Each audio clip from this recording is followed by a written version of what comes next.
Si vous êtes sur cette vidéo, c'est probablement parce que vous vous apprêtez à passer le CRFPA en septembre prochain ou dans les années qui arrivent. Dans cette vidéo, je vais vous donner mon témoignage sur la prépa pré-barreau. Elle s'organise donc à distance, soit en présentiel sur Paris. Elle est accessible sur l'année en estival. Pour ma part, j'ai choisi de la faire en estival. Je vais donc vous parler seulement de la prépa pré-barreau en estival. Il y a donc des cours qui sont dispensés tous les jours sur toutes les matières. Donc ça peut aller de la méthodologie à la note de synthèse à des cours vraiment purement théoriques sur le contenu, par exemple du droit des obligations, ou du droit des contrats. Enfin voilà, il y a vraiment des cours tous les jours et plusieurs heures par jour. Et puis il y a un sujet à réaliser par matière et par semaine. Le mois de juin, je l'ai consacré à appréhender un peu pré-barreau, à regarder le contenu des cours, à lire un peu les fascicules. J'ai pas du tout fait de sujet, je me suis pas entraînée au mois de juin, j'ai vraiment fait que de la lecture. À partir du mois de juillet, je faisais une révision concernant une matière par soir. Donc vraiment, j'allais faire du droit civil le lundi, du droit des obligations le mardi, etc. Le week-end, je prenais la journée entière du samedi et le dimanche après-midi pour m'entraîner et faire les sujets.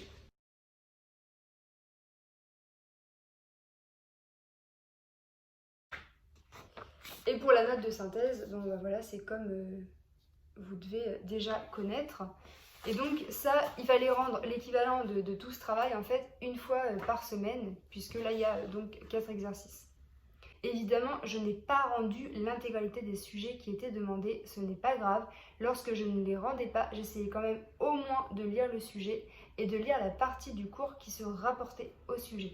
Ensuite, au mois d'août, mon contrat d'apprentissage s'est terminé, j'ai pu avoir mon mois de vacances. J'ai commencé à réviser vraiment à partir du 7 août et donc du 7 août au 3 septembre, je n'ai fait que ça.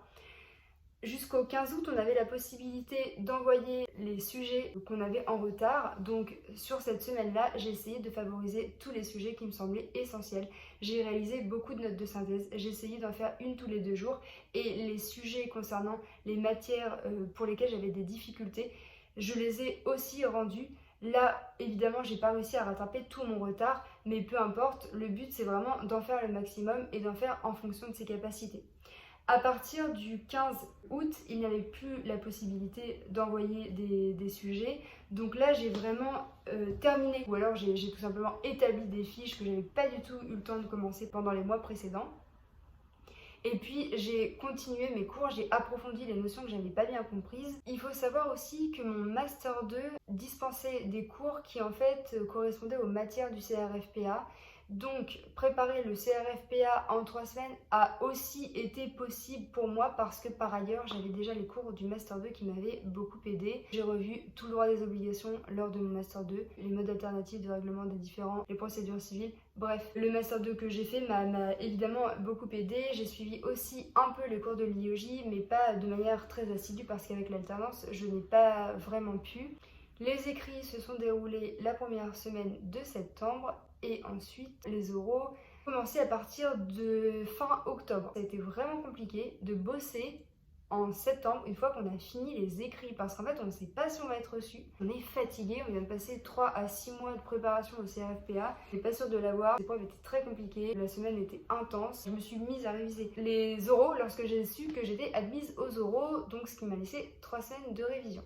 Pour les oraux, Pré-Barreau nous a rapidement informé qu'on pourrait passer 2 visioconférences dans les conditions de l'examen, donc avec des examinateurs qui nous posent des questions et des sujets type ceux qu'on pourrait avoir le jour de l'épreuve des libertés fondamentales. Pour ma part, je n'ai pas pris de créneau et je n'ai pas eu d'entretien parce que j'étais en retard dans ma révision. Par contre, dans le cadre de l'IEJ de la faculté de Tours, j'ai pu bénéficier de ces entraînements-là. Donc pareil, moi je me disais que les personnes qui avaient pris pré-barreau en estival et à distance avaient peut-être plus besoin que moi qui pouvaient en fait me satisfaire de ce que ma faculté pouvait me proposer. Pendant ces 3 semaines, il a donc fallu que je lise les énormes fascicules de droit des libertés fondamentales. Je vais essayer de vous en montrer un. Alors, il y en avait 2 qui ressemblent à ça. Donc en tout, il y avait 5 cm de fascicules. Ça se présente, c'est des fiches en fait, comme ça. Ce que moi j'ai fait, c'est que j'ai pris mon fascicule, j'ai pris un petit carnet. Bon, il a des coques et des petits poussins, mais en fait, on s'en fiche un petit peu. Ce qui est important, c'est le contenu. Et je reprenais les fiches qu'il y avait dans les bréviaires et j'en faisais des plus petites fiches.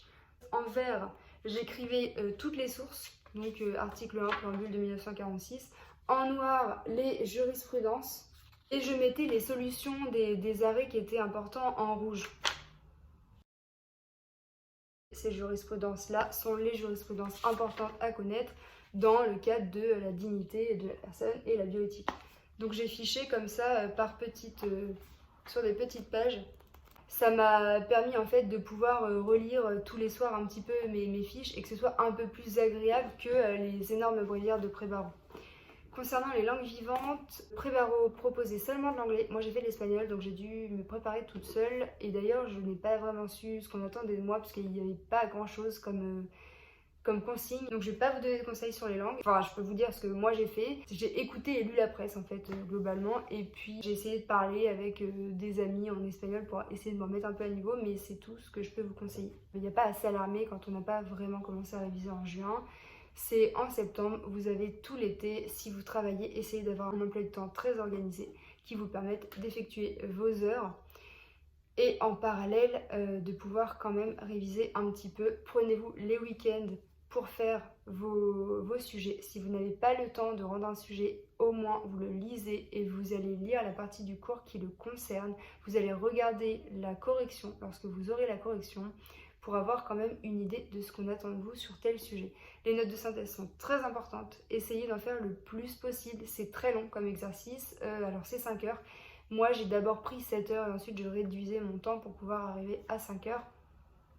Mais faites-les sur pré-barreau, je crois qu'il y en a 8. Faites-en au moins 5-6 pour vraiment vous sentir à l'aise avec la méthode. Sur les autres sujets, essayez vraiment de rendre 4 sujets par matière. Donc 4 sujets en droit des obligations, 4 sujets en procédure civile, 4 sujets en droit civil. Pour avoir les commentaires des professeurs de pré-barreau et essayer de vous améliorer. J'espère que cette vidéo vous aura plu, qu'elle vous aura éclairé, qu'elle vous aura aidé. Faites attention à vous, prenez soin de vous et bon courage à vous!